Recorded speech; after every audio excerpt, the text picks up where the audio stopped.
This podcast is part of the Game and Entertainment Network. Visit tgenetwork.net to find the latest episodes from all our shows. It's time for AggroChat, the official podcast of the Tales of the Agronaut blog and stalwart gaming community, where we talk about stuff and things, and the stuff about the things, and sometimes gaming. I'm Belgast, and let's start the show. Hey folks, it's that time again. Time for another episode of AggroChat. This is episode 126. And tonight I'm joined by Ashgar. Hello. Grace. Hello. Kodra. Hi. Tam. Hello. And Thalen. Hi there. So tonight we are recording the AggroChat September Game of the Month show for Tales of Maj'Eyal. Maj'Eyal. Middle Earth. Tome 4. Okay, so Ash, give us the rundown once again as to why you picked this game.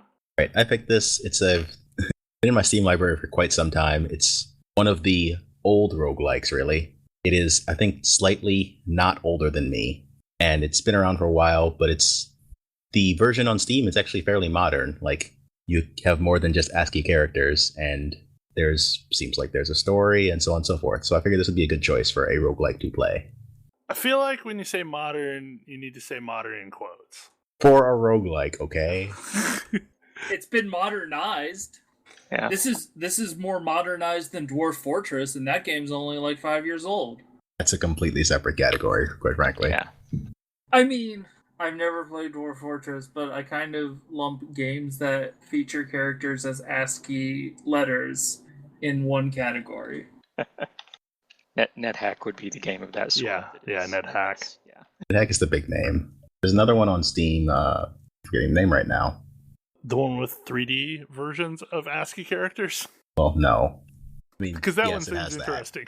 So one of the custom tiles in Tales is actually also the @ sign, because of why not. So, initially, playing this game reminds me of playing the SSI Gold Box games. I can see that. Like, it felt like a trip down memory lane. Namely, probably the last of those that I played was Neverwinter on AOL. And at least to some extent, this game reminded me a lot of that. Definitely a trip down memory lane. For me, most of my experience with this sort of type of game has been the Pokemon Mystery Dungeon series, which also play out very similarly. So are those actually randomized dungeons, or are they fixed dungeons? They're random. The only thing not really roguelike about those is they mostly don't send you to level 1 if you die. In most cases. Some cases they actually do. Pokemon Mystery Dungeon. Is this like a Pokemon game I feel like you've mentioned this before, but what exactly is going on here? Those are, I think the series has been around for about 10 years now. The Mystery Dungeon series goes back way before they started making Pokemon games based on it. But there are randomized dungeons, and you explore them, sort of like a roguelike. The Pokemon Mystery Dungeon series in particular tends to have a lot more actual story than you would expect. Okay, so I guess the initial question is, what did everyone play as? A lot of things. My farthest progressed character was a Berserker, though. I played as a Berserker initially. I tried out Alchemist, which I managed to die on that one in the very first area, so I figured maybe not. And then I've been playing Archer since, and I really like Archer. Archer is my farthest progressed character, although the one that was at level 18 died horribly. I played Alchemist. I died a lot, but it's definitely my kind of go-to type of character, so that's what I went with. I largely played the Bulwark. I also played some Berserker, but as a whole, I liked the Bulwark character better. Yeah, I also played the Bulwark. A Dwarven Bulwark, to be specific. Of course. Oh man, so I mostly played Kornak because I am feeling this EXP penalty. I like having racial talents. And I get that. I wish so. I managed to offset the lack of racial talents by becoming a Zigguranth. Oh. Which, as an archer, A-okay with me, but... To those who did not discover that, becoming a Zigguranth cuts you off from using magic ever. It gives you an extra talent tree. Interesting. This does not interest me. This seems perfectly reasonable to me. Yes. Like, Specifically, an anti-magic talent tree. mostly I like the dwarf because I thought the dwarven racial bonuses were really good for buffing up before combat. So I am playing as a Thalor archer right now because Thalor have a pretty sweet racial buff. It's the wood elf, right? I think, yeah. I will say that the high elf have the worst starting area ever. Well, just leave and go to what's it called? Go to Trollmire. Yeah, go to the Trollmire. That's what Yeah, I that's did. the right answer, but I didn't know it when I first rolled the high elf. So I was in the scintillating caves and got beaten up by all the ranged attacks in there. There are a lot of ranged attacks in there, but you can dodge most of them. You can dodge most of them. As a summoner, this is kind of theoretically you can dodge most of them. Eventually, one will catch you. Yeah. So as an archer, later on, I get this sweet ability that lets me shoot projectiles mid-flight. Wait, so you can if someone's trying to shoot you, you can just shoot their arrows down? Yep. It's pretty good. It's pretty awesome. So, okay, talking about this game has a very, very complex turn and combat system. That it doesn't explain to you at all. Nope. It Yeah. sure doesn't. Yeah. I took several early deaths just because I didn't really know what the hell was going on. Absolutely. The tutorial tries to help, and it's better than nothing, but yes, I took early deaths as well. I played 50 characters before I got off the first screen. I didn't take that many early deaths. And I was like, nope. The one time I was able to get off the first screen for the first time, I was playing a berserker, which was not a fun experience. You had a Shadowblade get into Trollmire. I did Shadowblade? eventually. No, not a Shadowblade. I wanted. That was to an play Arcane Blade, whatever. I wanted to play an Arcane Blade. But you ran into Bill. No, I have about 40 dead Arcane Blades. The one that got off the first level got like stupidly lucky and had armor and had like 3 pieces of armor and a new weapon and 2 pieces of jewelry drop off of like the first 6 mobs. I know I got one of your death notices where you got cleaved to death by Bill. So I know you got at least that far. Yeah, and that guy got pretty far because he was stupidly overpowered. But yeah. See, I had a pretty easy time early on. I'm guessing that must be because I have a lot of experience with even less communicative roguelikes, like NetHack. I don't know about that. Like, I did know. not have. I mean, it's a very different system, though, so I don't know. I mean, While that's true, I feel like a lot of the movement and things are not that different. That's I had true. the luck of I sort of understand what's going on with this game, but that mob crit me and now I'm dead. Yeah. Like Like, I mean, I say like 50 deaths. It's easy because several of them were, the first mob crit me and I'm dead. ugh. And so I res because you get 1 extra life, and I'm crit again and dead, and that's that character. And that's like 60 seconds. So that was a lot of my experience. I didn't have Yeah. that experience, but the first time that I died because I threw a bomb at myself and killed myself. Oops. It was pretty great. My most recent death was definitely trying to execute someone with Face Shield up, which Face Shield teleports some portion of your damage to you. So I executed myself for all of my health. Nice. Because I was hitting a target with no health. Execute does more damage based on the target's health. Target's missing health, rather.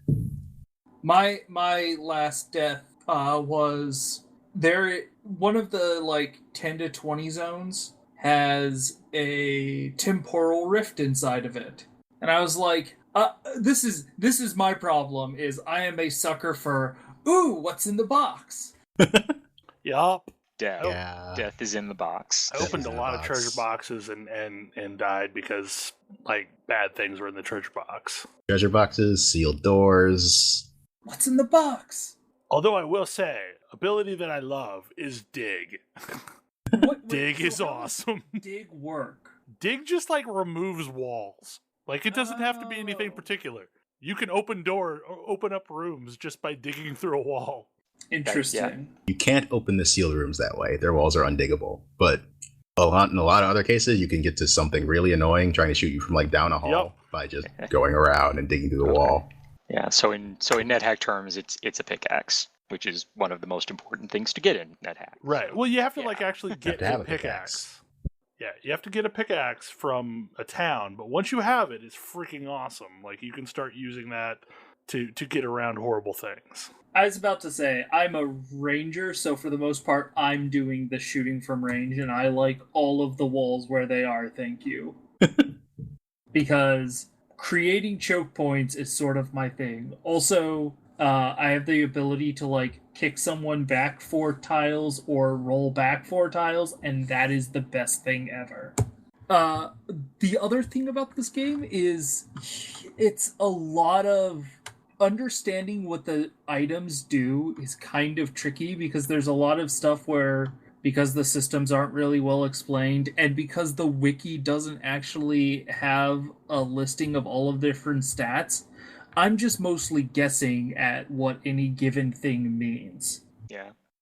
Like, I have a ring that changes damage plus 3% nature. Does that mean it improves my attacks that already do nature damage, or does it improve all of my attacks, or question mark, question mark, question mark? There's also a lot of very important reading that if you do not, like, pay very close attention, you will... It's very easy to misunderstand how things are working. Like, I didn't understand how infusions worked until just now, when I read, like, infusions of the duelist are scale off of dexterity, which is very, very relevant for me. But it means I need to, like, hunt down those particular infusions for my character. You don't see infusions of anything, at least at first. Mostly you just have baseline infusions. Sure.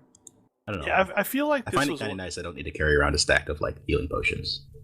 This is definitely one of those games that, like, every time I died, I learned a little bit more. Mostly it was how to use the game.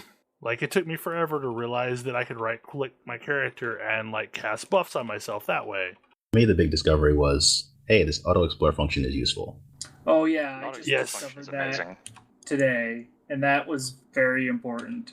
It does really weird things when you use it on the open world map, though. I haven't tried it on the open world map. I Yeah, feel like that no, would you get me just killed. run all over the place, and then all of a sudden, like, the world is explored. Yeah. No, I was using it out in the outdoors, and it was great. It runs So around for my a while, second and death you was see to a monster random or an adventurer item. squad. So It's all fun and games until you get ambushed. yeah, that was my second death ever. But mostly I feel that most of my deaths have taught me something, except for some of them taught me that before you try to clear out a town of air elementals, make sure you actually have some lightning resistance. Yeah, that's probably a good idea. Yeah. Yeah, that was the thing, like, when I died to the chronomancers at the end of the temporal rift, what I learned was I shouldn't go in the temporal rift, which is not a terribly satisfying lesson. Yeah, I mean, I learned lessons like don't open boxes. They're just full of death. I feel like as a berserker, opening boxes wasn't always bad, but heal up before you open boxes was definitely a lesson. I am actually really... Yeah, see, that's the thing, is, like, I think opening boxes... I guess, can your golem open a box as an alchemist? I never tried. Because that seems like that's the correct answer to Yeah. that problem. Because you don't want to be the alchemist who is surrounded by things when they finish opening the box. No, you really don't. Yeah, I bet that's the trick, is you're supposed to, like, go into your golem's body. Alchemists get a golem servant to follow them around, which is pretty sweet. Yeah, I mean, Yeah. that was definitely a perk. You know what summoners don't have? What's that? A permanent pet who can open boxes. Or any health, really. Yeah, that doesn't sound fun. Man. How do you unlock all of these? All of these other classes sound interesting. Summoner, you have to see somebody. You have to get out into the world and see someone summon something. You can get this unlock as early as Trollmire. If you get a honey tree generated in Trollmire, it will summon bees. And that counts. Interesting. I'm not sure that's how player summoning typically works, but okay. It isn't, but whatever. But they coded it as summoning, so it counts. I sort of get I think that at one time I would have really enjoyed the do things to unlock new character options, but like I really wasn't thrilled with the ones that they presented me and could never unlock any more.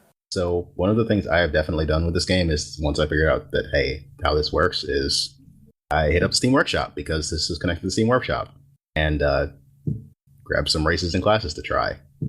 There's also a fairly popular one that just says, hey, all that lock stuff, you can pick it. Sure, whatever.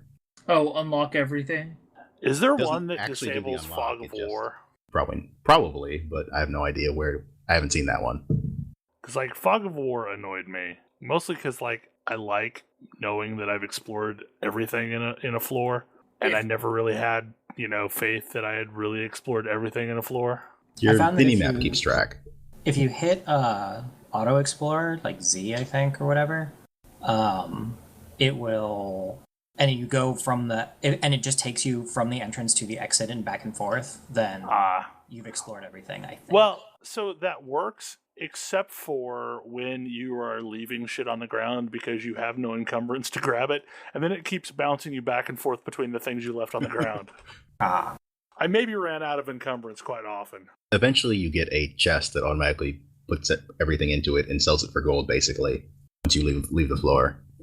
That caused my encumbrance problems to completely end, and then you wonder why they had encumbrance in this game in the first place. Yeah, actually. That sounds like something incredibly useful. Yeah. What is this? Transmutation chest Oh, yeah. that you get from killing Bill, I think. Is it Bill? It's Bill. Is it? Once you get that the first time, you always have All it. of your characters have it. Yeah. For forever.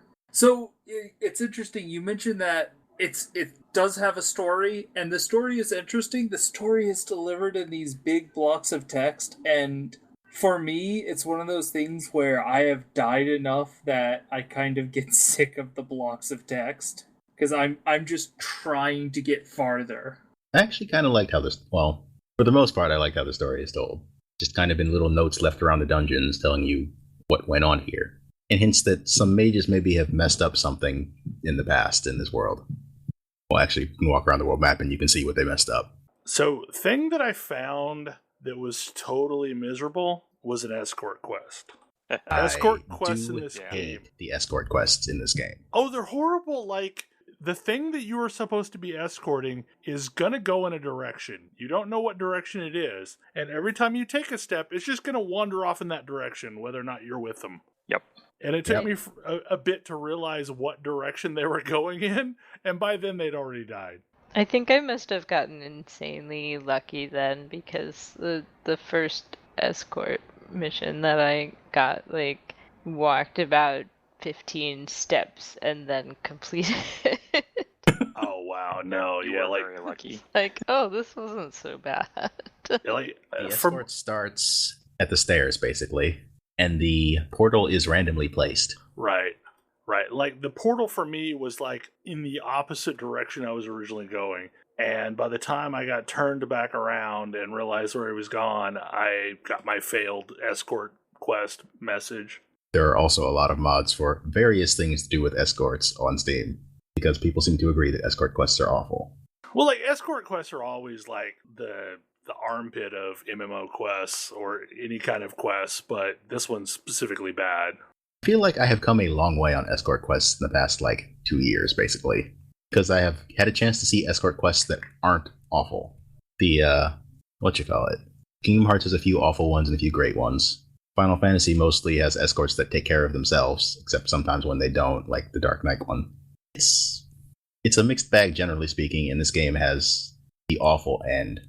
Well, it mostly reminds me of, like, the early MMO escort quests where the mob just wandered off in its own direction and you damn well better be clearing stuff fast enough. The escort quest where it's more likely to just get you killed. Oh yeah, absolutely. It's going to make sure it hits every camp of mobs along the way. That definitely happened to me. I was unlucky enough to get an escort quest on the boss level of the maze. Ooh. Yeah, that'd be bad. And yeah, there's basically nothing I could do about it. Wandered into the boss and 5 other things and died in 2 turns. Ugh. I kept getting escort quests that started in areas where we just started surrounded by tons of guys. And there was just no, like, I was having trouble keeping up with the waves and waves, and there was not going to be any way of avoiding that. So who all's gotten to the Old Woods? Did the Old Woods. That is the density of mobs in that zone is insane. Like, that is kind of an issue, I feel, is like... I did not actually have a problem with the density of mobs in the Old Woods, because I could find, like, a tunnel or a choke point where I could, like, fight one or two at a time. Yeah, no, but it's not that it was really difficult. More what was the problem was I really wanted to, like, it was kind of a slog, like, chewing through that many combats. Like, it was one of those things where I didn't feel necessarily threatened, I just felt like my time was being wasted. Yeah, I ran into that a couple of times. I guess I didn't quite feel that way. Like, I was mostly playing a Berserker at that point, and it just feels like a continuous combat. Well, Berserker and Bulwark to some extent, there's a lot of combat that's just literally bang yourself against the other mob until it dies. Like, that's... Sure, you can use abilities, but mostly I just made sure I was buffed up and then walked into shit. Yeah, one of the incredibly useful abilities Berserker gets, though, is I don't remember what they called it, like Fearless Cleave or something. Take one step forward and hit the 3 squares ahead of you. Yeah, that would be really useful, but you'd have to set it up just right. Probably involve some backpedaling. Well, it wasn't so much that as it allowed you to move and attack in one action. Yeah, I know that the charge that the Bulwark starts with was one of my go-to abilities. Because it's Berserker really starts nice with the same charge. Yeah, move up and attack all at once. This is very helpful. I will say, like, the very first thing that I did after I took my first death was change my keybinds to WASD. Most of them moved with the mouse. Yeah, I definitely used the mouse to move. Yeah, I mostly used the mouse too.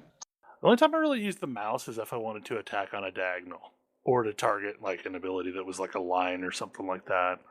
I think my biggest takeaway is this is a game I would have absolutely loved if I had played it in the 90s. And now it's like, it's interesting from a nostalgia standpoint, but I'm not sure how much I could actually play. I could see that. Yeah, I sort of have a similar feeling where, like, I definitely could see myself having lost, like, hours and hours and hours to a game like this when I was in college or something. But now, like, I feel like I don't have the patience for a game that, like, I is sort of indecipherable at times. Like, it doesn't explain itself very well, and it's satisfying that you die and you feel like you learned something and you move on, but it's unsatisfying that there are things that seem like they maybe should have been obvious or explained and weren't, and I had to die to learn those lessons. Well, and in all honesty, like, for me to really enjoy this game, I enjoyed it, but, like, to really enjoy it for a lengthy period of time, I think I would ultimately have to play on Explorer difficulty. Just because I don't want to have to keep restarting. I actually think their choice of offering roguelike Adventurer Explorer was kind of interesting, because on Adventure, you can take a death and still continue with that character to a certain point. You can take 3. It depends on how high level you get. Okay, because at level 2, you can only take 2. Yeah, so, like, I played on Adventurer, and so I got a couple of additional attempts, but yeah, it always felt super sad when I ran out of additional attempts. Yeah, it does. So I feel like Grace was absolutely right. This is a game that when I was younger and when I had more time and less resources to buy games, this is got so much packed into it, and I'd really enjoy it. But right now, I feel like it just doesn't respect my time. Yeah, exactly. I feel like I want this on an iPad. honestly. I also actually feel that way. Like, Yeah. if I could have this as a mobile game where because honestly, like the mobile game, the similar kind of like roguelikes on mobile platforms are a lot shallower than this. They're not as many features, they're not as interesting. And like one of the biggest difficulties I had playing this was I'm sitting in front of my computer. I could be playing a game with much more fidelity, with much more all these other things because I'm at my computer. Right. I had that exact same feeling. But like if this were something that I just like booted up on my iPad for a few minutes before going to bed, or like while I'm, waiting on something, I'd think it'd be great. Well, I would absolutely play this on the 3DS or on the Vita or something else that I can do when I don't necessarily have a computer in front of me. See, I think the touch interface of an iPad would actually be great for this. Yeah, it's like the touch interface would be great. There's just so many pieces of this that would be super great as a mobile title, and it's one of those things where I feel like there's a lot of really interesting UI stuff that is really, really clunky on a PC now. Like playing this game with a mouse and keyboard is clunky at best. But like a touch interface, it would actually work really, really well. I don't think I understand that comment. Which? That it would be better, it wouldn't be clunky on a touch interface, but it's clunky with a mouse? I find it incredibly clunky with a mouse. Like, explain what you mean by that. So, when I'm playing it with a mouse, like, I either have, if I'm playing it with just a mouse, there's a lot of, whoops, I clicked the wrong thing. And in this game, mistakes are death. So I lost because I clicked the wrong interface thing. Whereas I feel like with a touch interface, especially a multi-touch interface, you could have a much more elegant setup where, for example, your movement is less likely to interfere with your actions, and a heavy touch versus a hold or a tap. That sounds infinitely more likely to result in mistakes. Except that those things are a lot more, they're a lot clearer cut on a good touch interface. Whereas remembering between I accidentally clicked the wrong thing or I'm navigating through 30 menus to do a thing. Because like a big thing that I misclicked a lot was, I hit the wrong like collect button. Like, whoops, I didn't pick up this item, I destroyed it, or whatever. I didn't have any of those problems, necessarily. Mostly because I was using right-click to do almost everything. Yeah, well, and right-click to do almost everything, I don't know, that doesn't feel good to me. That doesn't feel... Like, that alone feels clunky to me. Where I'm pulling up a menu to take every action, including movement. I definitely wasn't doing that. But I played it with the numpad and mouse, but it still didn't feel great. I did not use the keyboard for movement, ever, except to hit Z. Because the game prevents you from moving more than one character, more than one space, if you can see enemies. Yeah. But the movement with the mouse worked pretty well.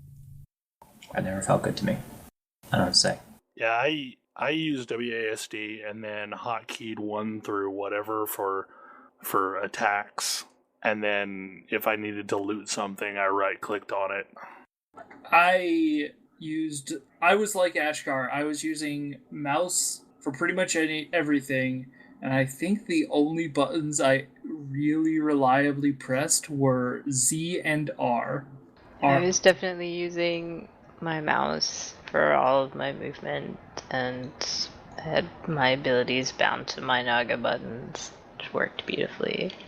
I take that back. I use like the number buttons that I can reach, like 1, 2, 3, 4, 5. I use those, and then I clicked any other button I needed. Yeah, I pretty much did exactly what I do in MMOs, so that like 1 through 5 were on the keyboard, and 6 through the end were on the G600. This game does remind me of how much I really like turn-based games. Like, I like the ability to be able to like think about a problem on a very like turn by turn basis.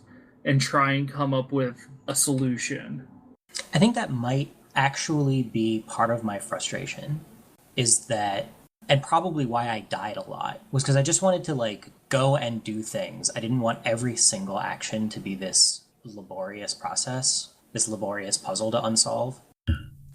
And like wanting to just sort of wander through and punch things is a great way for this game to just murder you. Yes. Which I largely did that, which is probably the reason why the highest character I had was at level 8. I spent a lot of time dancing around mobs, which felt useful to me, but like was probably completely self-defeating. It gives you more turns to use your regeneration. It can be useful. Yeah, like that's a lot of my tactics is use my various movement and kick away abilities to buy me more time for my infusions to come off cooldown. Yeah. Finding ways to keep the enemy busy so your cooldowns can recycle definitely seems like an important tactic to me. So I guess what are people's thoughts overall? I liked it. I think it needed to be. So I'm going to compare this to other roguelikes I've played, like FTL and Rogue Legacy, where a playthrough of that game, or even 20XX, a playthrough of that game is about an hour to maybe an hour and a half. Whereas I feel like for me to get to the end of this game, I'm looking at like a 20 plus hour commitment. So I think this game is too long. Like, and maybe this is just how roguelikes used to be. Yes. But, like, I think that other roguelikes got it right by shortening the expected time, like, the time it takes to get to victory. Because you can have a lot of fun dying over and over as long as, like, 30 minutes in, like, you're thinking, oh, victory might be achievable this time. Whereas for me, it's like I put in 5 hours, died, and was like, well, I guess I start over and try that again? Yeah. Hearing a lot about that really, really harmed my interest, because I was like, I'm getting randomly killed. Like, random stuff is killing me in the first screen. I don't necessarily think the game is going to get less punishing. I don't know that I want to play for 5-10 hours and then have something random kill me and all of my progress goes away. Like, that doesn't feel fun to me. But I would love, like, I would download a mod to just you restart at the beginning of whatever screen, or even just like, hey, remember to save. That is kind of what the exploration difficulty is for. Yeah. No mod required. Yeah, and I think that might be a more fun way for me to play this, if I could get past like the first screen most of the time. That was my big takeaway. Is like it feels like the payout just isn't there for spending time with this game if when you die you're going to lose your progress and start over. So I mean, adventure is fine, other than the fact that you still have a point where rapid succession of deaths can cause game over. Not adventurer, sure. Adventurer, that's, yeah. Did I say explorer? No. Okay, yeah. Adventurer is what I mostly played on. So Yeah, I think if I were to flip over and play explorer, I would enjoy myself, because like I'm fine with like chewing through, you know, even though I have to take a bunch of deaths on something to get through it, because like the game itself was interesting enough. I just didn't want to have to keep starting over. It makes me think, possibly apropos of other stuff that's been going on this month, it made me think of the difference between EverQuest and WoW, and why WoW was so much more fun. Because in EverQuest, you never took any risks. Because if it went wrong even a little bit, you could lose hours or days or weeks of progress. Like, the penalty for a mistake was so high that you really didn't want to put yourself in a position where there was any risk or a mistake might be made. And WoW, the penalty was so low that you could go and do really cool stuff, and maybe you'd fail, but maybe you'd pull off something awesome and really satisfying, because the risk was much lower. Like the risk of failure was low enough that you might go out and take big risks and see if they paid off. And I feel like I was playing this game the way I would play WoW, where I'd be like, all right, here's a boss. I'm going to throw everything I've got at it and see how far I can push it. Oh, I died. Well, Right. I lost all my progress. And that was absolutely the wrong way to play this game. And there's a place for punitive games. I just am not that interested in playing them anymore. Yeah, I mean, I sort of went into this game going, oh, it's a roguelike, so I'm just not gonna let myself get super invested because I know that I'll just get frustrated. I ended up actually enjoying it anyway, but I still sort of run into the same kind of problems that everyone here has brought up. But I sort of wish that I had run into this game at a time when a simpler time when I would be more willing to play a game that would be frustrating and try to decipher all of the things it's trying to teach me not very well. Oh, yeah. Because it was fun. Honestly, what it reminds me of is Gauntlet, at least to some extent, because like back then, Comparison. I mean, Gauntlet on, say, the Nintendo, not in the arcade, because in the arcade you could always just keep feeding it more quarters. But on the Nintendo, you had a limited number of lives, and it would take forever to get down into content. And at that point in my life, I was fine with that. I knew going into this, okay. But there was still like a password save kind of thing, so you could start back from where you left off. But you still had a fixed number of lives, and there were ways to increase it as you went along, but they were super rare. And mostly that's a long way of saying that, like, this is a kind of game that I would have enjoyed at one point in my life, but the punitive aspect of it, I just don't enjoy that much. Maybe it's because I wasn't around for those types of games, but I actually like this a lot.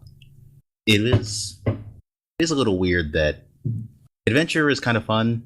I do think exploration might be more enjoyable in this game, generally speaking. I think it's a little bit. I think roguelike would be miserable.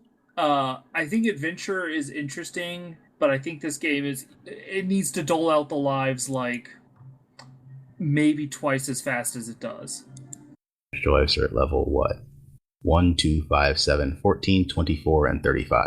Yeah, like in those big gaps between 14 levels, and 24. Yeah.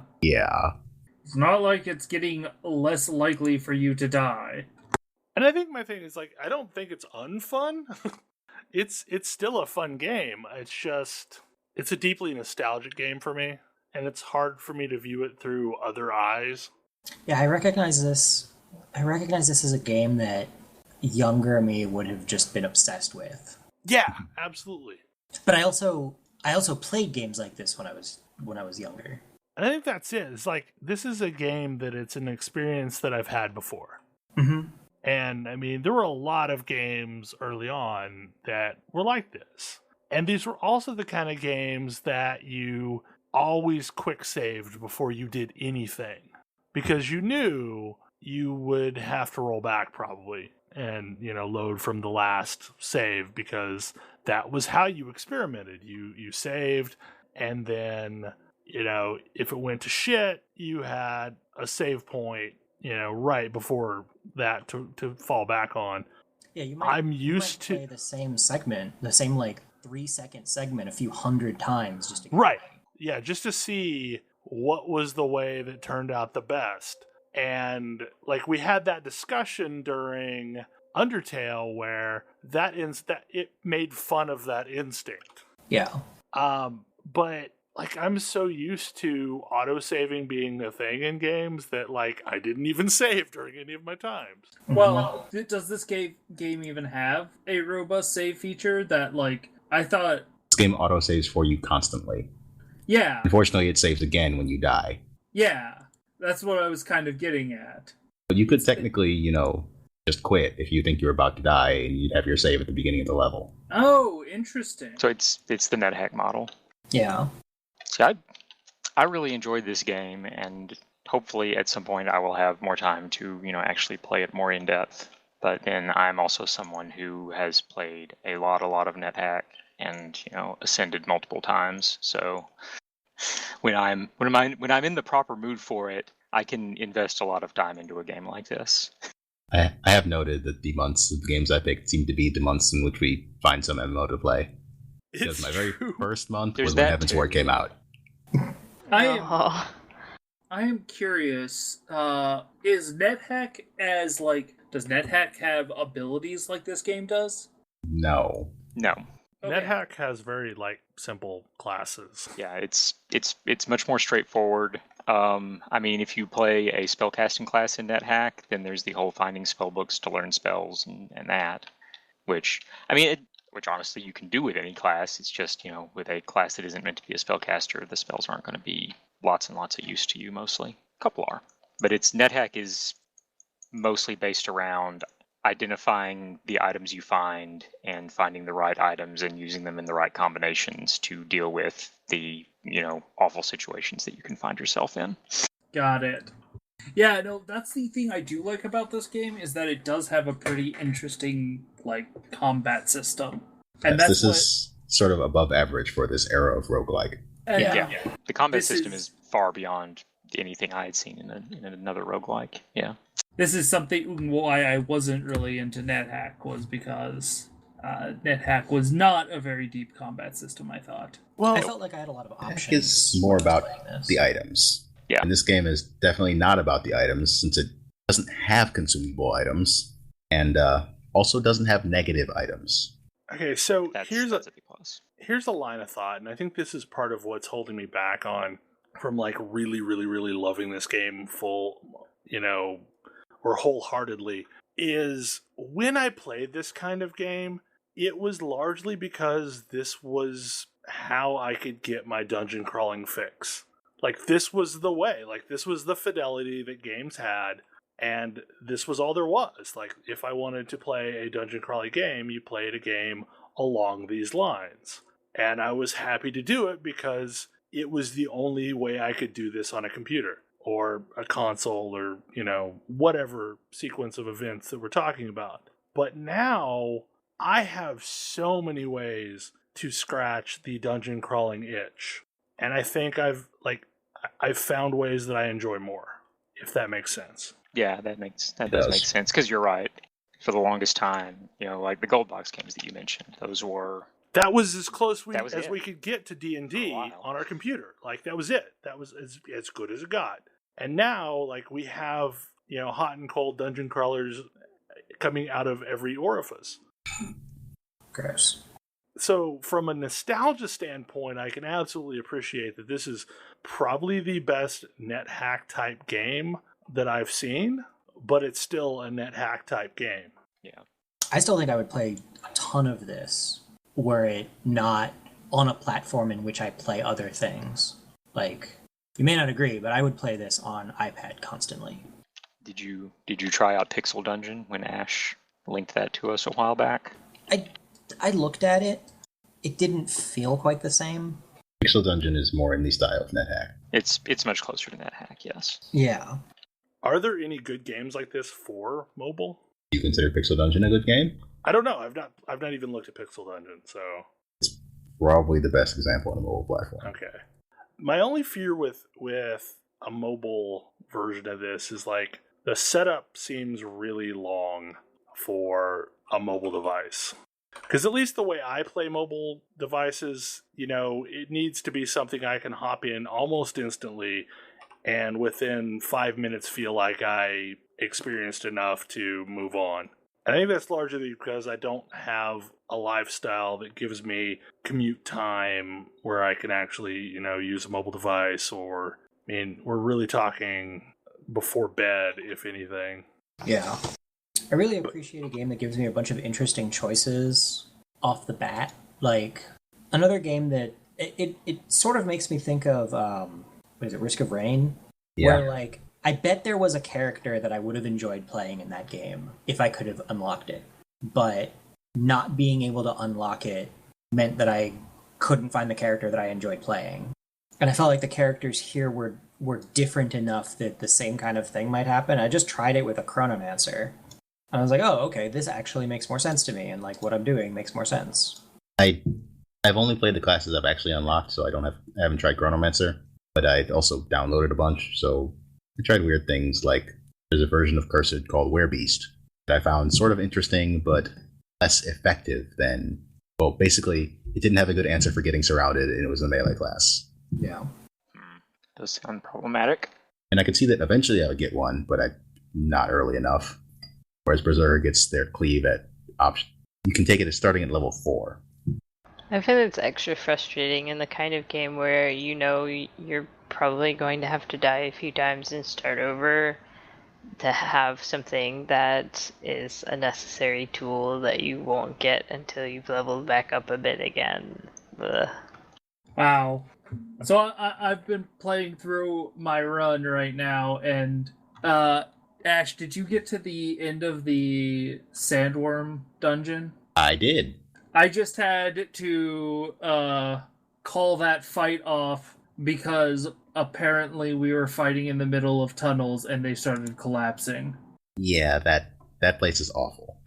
I did have the situation come up where I had a collapsed tunnel, and I don't know if you've gotten stuck in a wall. Yep. But you lose breath very, very rapidly in this case. If you get forced out of a wall, you take some damage. I don't know. I had a lot more trouble with the tornadoes than anything in there, though. I thought the tornadoes were pretty easy, actually. This is one of those melee versus range classes things. It absolutely is. Anything else to say about Tome before we move on to our next game of the month? I think I've talked about much of anything I really had commentary-wise. Since I've lost track, who in the world is picking our next game of the month anyway? I am. So I am picking the game for October, and since it's October, I figured we should play a horror game, which is a game type that we have never picked for Game of the Month. Anyways, we're playing my favorite horror game of all time, Call of Cthulhu: Dark Corners of Earth. This is a old Bethesda sort of survival horror game made in like the Xbox era. I played it back in college. It follows the story of a shadow over Innsmouth. I did not realize it was that old. Yep. 06. Yeah, it's been around for a little while. It's one of those that I've been meaning to play for, gosh, pretty much ever since it came out. So Yeah, same. it's finally time to do that. But it's still new enough that it should have, reasonable graphical fidelity. I just booted it up. It doesn't look terrible. It's like Morrowind era graphics. It's a couple years after that. It's a little better than Morrowind. I will warn you, it deals with like horror and like psychological trauma, and if that's something you don't want to encounter, it would not be a game for you. It is $5 on Steam. Wow, it's from when Bethesda and 2K were partnering. Wow. It is definitely something of a slow start, but I'm looking forward to talking about it with you guys. I definitely think it's a good game for October. Because what's scarier than Cthulhu? He just wants hugs. Probably Amnesia. Notice we aren't playing Amnesia. He wants tentacle hugs. It's also one of those it's from the era of interesting first-person shooters, before Call of Duty. Yep. But it's slightly newer than Tron 2.0 was. Slightly, like only 2 years now? Only like 2 years, yeah. But I think in that 2 years, a lot of the vocabulary of shooters changed. When did Tron 2.0 come out? It was 2004. Well, Was this before or after Unreal Tournament 2004? This is a game that is definitely trying to be more on the bullets do terrible things, wounds do terrible things, like weighty gameplay. Okay, so Tron 2.0 was August 2003. Dark Corners of the Earth was October 2005. Guess what game came out right in the middle between those two? Half-Life 2? Bingo. Figures. Yeah, so that probably set the tone for any game that came out after that. I remember that this game, when it first came out, did poorly. Yep. Yeah, that's what I recall too, yeah. Because it was behind that curve.